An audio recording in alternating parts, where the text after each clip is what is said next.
adalah hidup mati sebuah bangsa. Pernyataan Bung Karno yang diucapkannya pada tahun 1952 bisa menjadi rujukan betapa pentingnya ketahanan pangan bagi eksistensi sebuah negara. Dalam konteks inilah, Perum Bulog menjadi hal penting untuk sebagai penjaga kedaulatan ketahanan pangan nasional. Lalu memasuki usia 54 tahun, apa saja yang sudah dilakukan dan apa saja yang belum dilakukan, serta story-nya di tangan Komando Budi Waseso. Saat ini saya sudah bersama dengan Direktur Utama Perum Bulog Budi Waseso. Bapak, selamat pagi. Selamat pagi. Apa kabar nih Pak hari ini? Kayaknya cerah Baik, sekali ya Pak ya. alhamdulillah. Ya Pak, hari ini spesial sekali karena saya diberikan kesempatan untuk berdiskusi sama Bapak sambil ini minum kopi ya Pak. Kalau Bapak ini apa? Arabica, Robusta Pak? Ini Arabica. Arabica. Ya, Pak ini memasuki usia 54 tahun. Ya. Bapak juga udah memasuki tahun ketiga ya Pak ya. Pencapaian Bulog ini seperti apa nih Pak saat ini situasinya? Ya sebenarnya sih ya pencapaian Bulog banyak ya. Terutama kita kan justru pembelajaran dari permasalahan pandemi COVID ini ya kita membangun satu sistem yang akan mempermudah dan tidak mempersulit masyarakat untuk mendapatkan kebutuhan pokok. Ya salah satunya adalah belanja online di panan.com. Kita terus kembangkan. Sementara ini ada di 6 wilayah. Ya kita insya Allah berkembang ke seluruh wilayah Indonesia nantinya ya. Nah ini kan untuk bagaimana peran Bulog untuk memang betul-betul hadir untuk memenuhi kebutuhan pangan masyarakat Indonesia itu. Oh Pak, ini momentumnya baru pasca Lebaran. Ya. Untuk stok pangan kita seperti apa nih Pak situasinya? Ya untuk stok pangan kita aman ya, berarti aman. Apalagi kalau kita bicara beras, karena kita habis panen raya, di mana kita akhirnya sekarang hari ini kita bisa punya stok ya untuk CBP itu hampir 1,4 juta, tapi masih terus berjalan untuk penyerapan ya sampai bulan akhir Mei ini, dan Juni awal pasti sisa-sisa dari panen bulan Mei. Tentunya Juni Juli tidak ada panen, Agustus September atau September Oktober sudah mulai ada panen lagi. Jadi ya ketersediaan itu bahan pokok khususnya untuk beras saya kira aman ya. Berarti aman dan dipastikan tidak ada impor berarti ya Pak? Oh insya Allah seperti apa yang disampaikan oleh Pak Presiden bahwa beliau mengevaluasi sampai bulan Juni ya. Tapi tadi kita sampai bulan ini ya, akhir ini saya perkirakan sudah bisa 1,5 juta. Berarti sudah memenuhi target ya. Dan itu nanti saya sampaikan tadi Oktober November ya atau Agustus September itu sudah mulai panen lagi. Tentunya kita akan nyerap lagi. Tentunya jumlahnya akan banyak. Jadi kenapa harus impor kalau kita cukup gitu ya? Kenapa harus impor kalau kita cukup? Berarti Pak penyerapan bagi petani juga cukup baik saat ini ya Pak ya? Seperti apa nih Pak HPP-nya, kemudian penyerapan? Memang ada beberapa ya yang dari produksi petani itu yang kadar airnya masih tinggi. Nah Bulog ini kan menyerap dengan aturan ketentuan ya yang sudah digariskan. Jadi kita tidak boleh keluar dari itu. Sekarang juga harus kita dorong petani dan dibantu petani untuk dia memproduksi dengan kualitas yang baik tentunya ya. Karena cuaca di Indonesia ini seperti ini, harusnya petani dibantu dengan dryer seperti itu ya. Nah, insya Allah dengan dibantunya nanti dryer, petani bisa mengeringkan dengan cuaca yang tidak mendukung, itu tentu produksinya tetap baik. Berarti Pak untuk persiapan di masa paceklik nih Pak nanti, berarti apa saja yang sudah disiapkan dari Bulog sendiri? Kalau masa paceklik ini kan pasca panen itu cuma 2 bulan ya prediksi kita. Artinya kita dengan pasca panen ini kita sudah menyiapkan stok beras di seluruh Indonesia yang notabene sangat cukup gitu. Ya, jadi sudah kita siapkan untuk masalah itu menghadapi masa pasca panen dan tidak produksinya panen itu kita sudah siapkan seluruh Indonesia. Oh Pak, Bapak sempat mengatakan menyediakan 100 merek ya Pak ya beras produk sendiri begitu. Jadi gini, memang ada 100 merek produksi Bulog yang selama ini memang masyarakat tidak tahu bahwa itu adalah produksi Bulog. Tapi itu satu wujud bagaimana Bulog sekarang sudah berubah ya kan. Dan kita bicara juga tidak hanya bicara penugasan ya, tapi bicara komersil. Dan komersil faktanya Bulog tidak kalah dengan produksi-produksi swasta lainnya. Dan kita di bawah harga dan kualitasnya relatif lebih baik gitu. Oke, berarti permasalahan yang sering terjadi kan terkadang harga jual beras Bulog tuh kalah dengan impor. Berarti dengan ada inovasi dan transformasi baru Bulog ini juga permasalahan banyak hal yang tersebut tuh mulai satu-satu mulai ini ya Pak ya, mulai menghilang Kita ya. harus mau memperbaiki masalah ini ya. Artinya gini, memang persaingan dari produksi pertanian di luar negeri itu menjadi tantangan kita ya. Karena apa? Kalau kita bicara kualitas, tentu mereka bersaing juga sama kita ya. Kalau kita bicara soal kualitas, mereka juga lebih baik daripada kita ya. Ini sementara ini ya. Kenapa? Akhirnya Menteri Pertanian sekarang bekerja untuk membangun itu kembali. Tapi yang paling penting sebenarnya adalah keperpihakan kita kepada petani kita dan kepedulian kita kepada petani kita sehingga petani kita bisa memproduksi yang bisa bersaing dengan produksi-produksi luar. Itu yang paling penting. Itu yang paling penting. Dan Pak, ini apa sih Pak rencananya untuk bisa menaikkan mutu beras? Otomatis salah satu kontribusinya adalah gudang ya Pak. Ada pembaruan atau inovasi teknologi di gudang ini Pak? Itu pasti. Karena selama ini yang ada gudang di Bulog kita ya gudang-gudang konvensional ya. Artinya bukan gudang spesial untuk menyimpan beras. Gudang spesial untuk menyimpan jagung, kedelai, apalagi gula dan yang lain-lainnya. Oleh sebab itu, dengan perkembangan sekarang kebutuhan masyarakat, nah Bulog harus mau berubah. Nah kita sudah membangun, jadi nanti kalau kita nyimpen beras, itu tidak seperti sekarang. Kita akan simpan di silo-silo yang khusus untuk beras. Kita menyimpan jagung juga dengan silo-silo khusus untuk jagung. Ya. Demikian juga yang lain-lainnya. Ini sudah kita lakukan dan sekarang dalam proses pembangunannya. Berarti ada berapa gudang Pak nanti yang akhirnya di-upgrade bisa dikatakan seperti apa ya? Di-upgrade dengan teknologi. Sementara ini ada 13 wilayah produksi beras atau produksi gabah kita bangun ya modern rice milling plant yang sekarang sedang berjalan. Nah, dengan harapan kita dari awal itu tempat produksi atau sentra produksi beras itu sudah dapat diserap dengan baik dan dijamin kualitasnya termasuk lama simpannya gitu ya. Itu seperti itu. Oh, Pak, ini kan peran baru Bapak ya di Bulog cukup banyak inovasi. Apa sih Pak tantangannya yang saat ini di usia Bulog sendiri 54 tahun, kemudian di masa kerja Bapak yang sudah hampir 3 tahun tapi cukup banyak transformasi yang dilakukan? Ya sebenarnya sekarang kan gini, yang utama adalah saya bagaimana melakukan perubahan itu yang bisa diikuti oleh seluruh insan Bulog, itu penting ya. Karena Bulog ke depan tidak seperti Bulog hari ini. Pasti akan berkembang dengan situasinya, tentunya dengan keinginan masyarakat ya. Jadi kita tidak boleh kita hanya terus diam ya. Setiap langkah yang kita lakukan itu memang harus berawal dari inovasi, dari kita melihat situasinya. Ke depan harus bagaimana, itu yang harus kita bangun. Nah, membangun ini adalah membangun kepedulian ya. Nah, ini yang harus dibangun di insan Bulog yang nantinya juga masyarakat harus kita bangun juga. Bahwa masyarakat seperti yang sampaikan Pak Presiden, bahwa masyarakat harus mencintai produksi dalam negeri, mengutamakan produksi-produksi dalam negeri. Itu yang harus, karena itu akan memajukan petani kita, produksi-produksi yang ada di kita itu.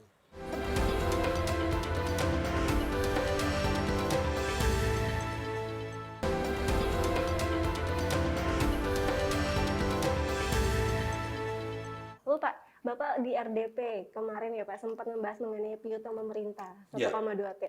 Perkembangannya seperti apa nih Pak? Apakah sudah kepastian? Sudah ada kepastian dari Kementerian Keuangan? Sebenarnya tidak ada masalah dari Kementerian Keuangan ya. Permasalahannya kan karena harus melalui birokrasi ya. Artinya gini, begitu kita mengajukan ya kan pembayaran kepada negara ya, oleh negara kepada Bulog yang menjadi utangnya negara kepada Bulog ya kan, itu kan harus melalui proses. Yang pertama adalah harus ada audit dari BPK ya kan. Nah, setelah audit dari BPK, Menteri Keuangan akan membayar manakala sudah dinyatakan clear benar ya, sesuai dengan audit BPK ya kan. Baru nanti ini diarahkan kepada Menteri Perdagangan. Menteri Perdagangan ACC untuk ini bayarkan. Sehingga dasar itu oleh Menteri Keuangan dijadikan dasar untuk membayar kepada Bulog. Nah, ini yang kadang-kadang lama prosesnya ya. Sehingga apa? ya menjadi kendala karena apa? Itu kan menjadi keuangan daripada Bulog dampaknya. Karena gini, tadi kita pinjam ya kan dengan bunga komersil, begitu ini kita tagihkan tidak segera terbayar, maka beban bunga ini terus berjalan gitu kan. Persoalannya kan di situ ya. Nah itu seperti itu. Oh Pak, ini berarti beban bunga terus berjalan atau dalam waktu dekat ada beban bunga 1,3 ya Pak ya? 1,3 T kurang lebih. Itu strategi nih Pak dari Bulog sendiri seperti apa Pak untuk menyeimbangkan kas dari Bulog? Ya sebenarnya gini, kalau soal keuangan Bulog itu hanya permasalahan itu ya. Hari ini pun kita hitungannya bulan ini ada keuntungan tetap masih ada keuntungan. Tapi keuntungan ini tipis kalau kita bandingkan dengan sebenarnya kalau kita bandingkan dengan beban yang kita ini kan. Karena apa? Ya tadi bebannya Bulog itu karena masalah penugasan. Ya, penugasan yang kita tidak bisa bebas untuk melaksanakan itu karena ada aturan-aturan, ketentuan-ketentuan gitu kan. Nah, sekarang kan seperti kalau kita bicara komersial seperti ini. Katakanlah kita pinjam 1 triliun dalam waktu 1 bulan itu bisa kita jual kembali berasnya. Itu kan berarti hanya kita bayar bunga dan pokoknya. Tapi kan kita dapat selisih keuntungannya. Yang kita klaim kepada pemerintah minta selisih itu adalah biaya perawatannya, terus biaya operasionalnya. Ya, itu kita klaim. Sehingga selisih dari 8.300 umpamanya harusnya menjadi 9.000. Maka kita jual 8.300, pemerintah membayarnya harganya 9.000. Itu seperti itulah seperti garis besarnya seperti itu. Sehingga ini yang menjadi permasalahan. Nah, bunga ini kan tetap berjalan. Kalau ini nggak segera dibayar ya oleh negara, bukan negara artinya tidak mau membayar, bukan, karena memang mekanisme demikian. Jadi tidak ada yang disalahkan. Sudah ada rembukan nggak sih Pak atau koordinasi untuk membicarakan hal ini atau ini kan karena penugasan begitu ya Pak? Tadi bisa dilihat mungkin bisa ada sedikit solusi dari selisih yang Bapak katakan. Ada ini nggak Pak rembukan atau kayak ada skema diskon atau bunganya direndahkan atau? Sudah, artinya masalah itu kan kita selalu bicara dan ada Rakortas ya yang dipimpin oleh Menko Perekonomian ya dan selalu kita bahas. Setiap ada proses kita bahas. Tapi memang nggak bisa secepat itu terus masalah itu sudah selesai karena itu ada beberapa kewenangan kementerian ya seperti yang saya sampaikan tadi. Ada nanti audit dulu dari BPK. Setelah audit BPK, kalau ini mengenai CBP ya kan penggunaan apa nih untuk bakso sastra. Nah itu nanti kita laporkan kepada Kementerian Sosial karena sebagai KPA-nya ada di Menteri Sosial. Kalau untuk stabilisasi harga ya kan itu ada kewenangannya KPA-nya ada di Menteri Perdagangan. Nah nanti kalau Menteri Perdagangan sudah ACC dari audit dari BPK baru ditagihkan ke Menteri Keuangan. Menteri Keuangan baru akan membayarkan kepada kita. Itu sebenarnya gitu. Pastinya untuk sampai ke sana kan banyak juga tantangannya nih Pak. Kalau CBP itu kan berarti masih ada beberapa yang disimpan di gudang begitu. Iya. Ada kemungkinan misalnya yang mutunya berkurang atau maintenance juga gudangnya juga perlu maintenance kan Pak. Itu ada kesulitan nggak sih Pak untuk mendanainya karena kan juga beban utangnya juga cukup masih berat begitu. Ya, yang pertama saya sampaikan ya makanya saya sedang menyampaikan beberapa ini kepada pemerintah untuk dibahas kita bersama-sama bagaimana nanti mekanismenya tata niaganya harus dibahas untuk CBP karena yang bermasalah ini adalah CBP ya sekali lagi. Nah, sehingga Pak siapapun tidak ada yang dirugikan. Nah, fungsi kita menyerap dari petani berjalan dengan maksimal, petani ada harapan untuk diserap oleh negara, tapi beras ini juga tidak menjadi masalah karena bisa digunakan disalurkan dengan baik. Itu yang kita harapkan next ke depannya. Artinya pangan ini kalau lama disimpan, mau tidak mau pasti ada turun mutu, ya kan? Nah kita hindari itu. Tapi bisa juga dengan hindari itu dengan relatif lama menyimpan bisa. Cuman cost-nya pasti tinggi. Harapan saya sih sebenarnya beras yang ada di kekuasaan Bulog itu bisa jadi CBP, bisa jadi komersial. Gitu ya. Karena kalau kita sedang produksi ini kan berarti kita nanti menyerap banyak sekali. Tapi itu bisa jadi CBP, bisa menjadi komersil. Bila mana pemerintah membutuhkan Bayar beras itu modalnya tadi 9.000 kita suruh jual 8.000 untuk operasi pasar, untuk kebutuhan sosial, kita jual, kita kasih 8.000. Selisih harganya tinggal dibayar oleh negara karena itu digunakan untuk operasi atau CBP tadi. Tapi bila mana itu untuk komersil, ya nggak perlu diganti, negara nggak perlu ganti. Karena kita dengan bebas, bahkan saya bilang kita bisa dapat keuntungan dari ekspor. Ya, dari macam-macam yang kita lakukan. Dan saya karena satu-satunya coba, sekarang satu-satunya punya jaringan urusan logistik di seluruh Indonesia yang punya jaringan hanya Bulog.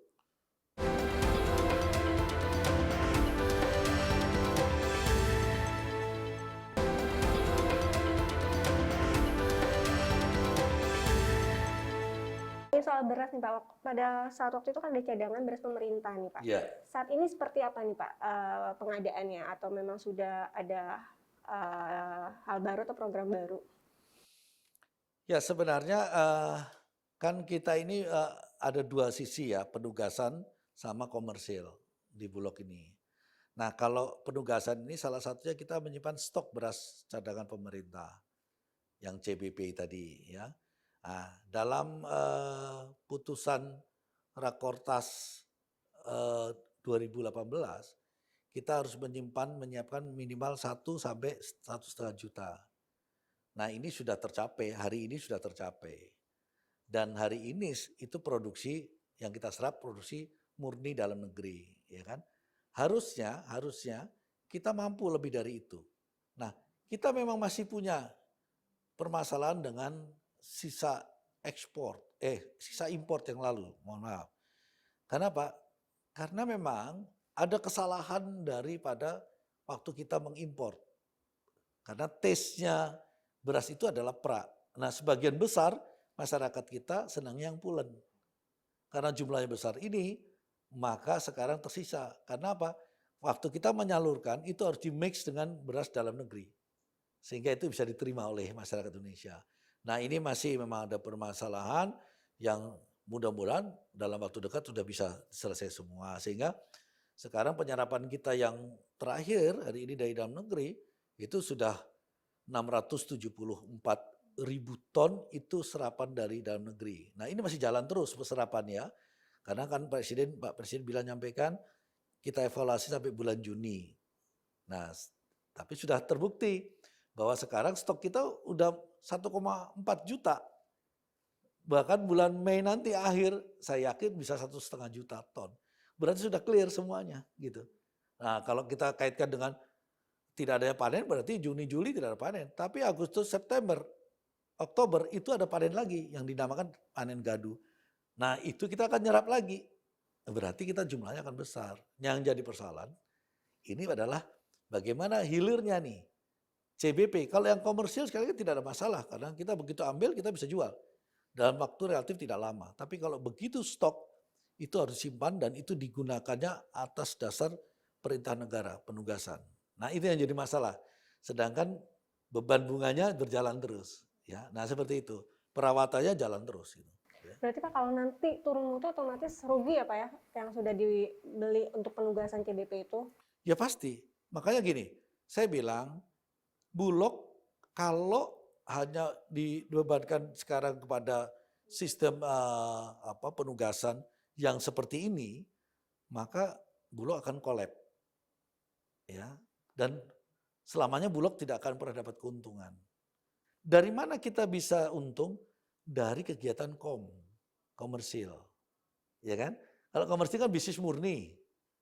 Hanya karena kemampuan kita yang sebagian besar ini 80% untuk penugasan, komersialnya 20%. Ya kan? Jadi kita tidak mampu. Padahal kita punya kekuatan seluruh Indonesia. Dengan personil yang cukup banyak. Karena sudah dibuat sistem Bulog itu hadir memang untuk kepentingan negara. Jadi personil sudah tersebar di seluruh Indonesia. Bebannya besar, tapi penghasilannya nggak ada. Itu yang menjadi ancaman sebenarnya. Rencananya itu apakah sudah ada koordinasi yang membicarakan tadi Bapak katakan penugasan itu bisa CBP itu bisa dijadikan penugasan gaji komersil karena itu kan menjadi fleksibel ya Pak ya, seperti itu. Ya, ini sudah berkali-kali kita bahas, teman kan itu perlu perubahan-perubahan aturan undang-undang. Ya, ini kan kewenangan nanti dari pemerintah dengan DPR, ya kan bagaimana eh, undang-undang itu, aturan itu bisa dirubah ya. Nah, itu yang harus kita terus sikapi ya, supaya tidak berulang, ya kan?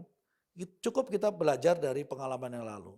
Akibat dari tidak adanya penggunaan lagi untuk bansos rastra, maka ada kerugian pada satu negara, yaitu beras yang ada di Bulog CBP itu 20.000 ton harus dimusnahkan. Siapa yang salah? Enggak ada yang salah. Karena pada saat itu ada kebijakan, artinya program yang dihentikan. Padahal beras ini sudah disiapkan untuk digunakan untuk kegiatan itu. Tidak mungkin ditarik kembali karena itu akan menyangkut kos yang tinggi.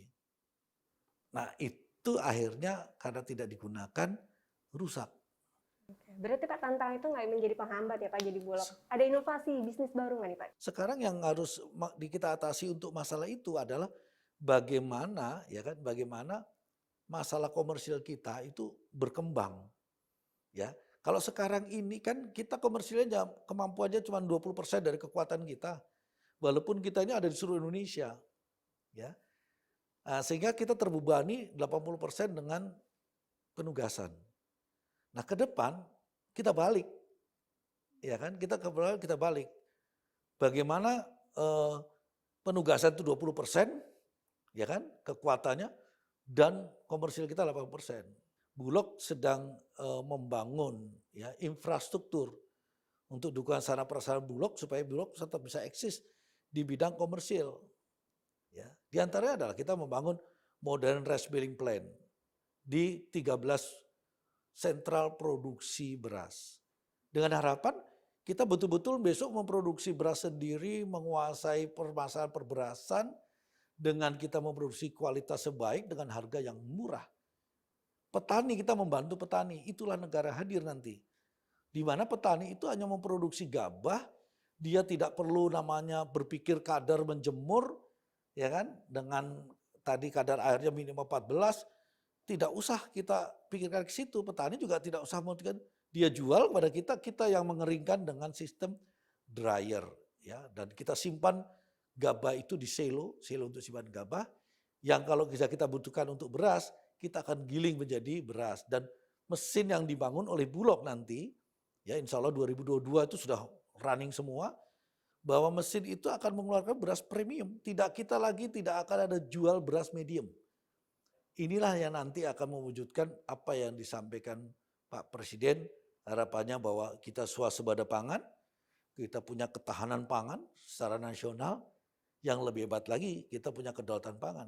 Dan next, ya kan surplus-surplus yang ada di pertanian kita bisa ekspor. Jadi jangan sekarang kita berharap impor. Targetnya nih Pak, kira-kira bisa kapan nih tercapai tujuan sampai ke sana nih Pak?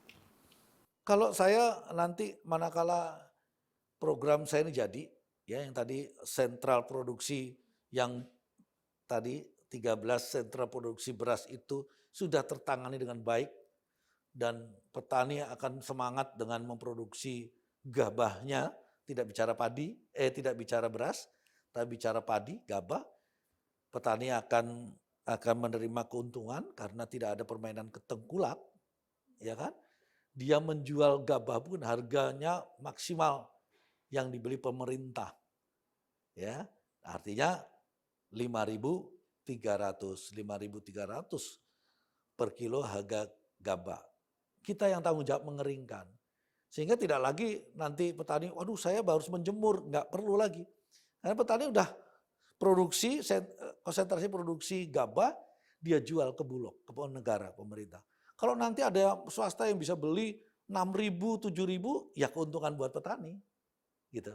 Ya, tapi kita paling tidak sekarang tidak ada lagi nanti bahwa petani menjual gabah harganya 3.200, 3.500. Kan nggak sesuai artinya.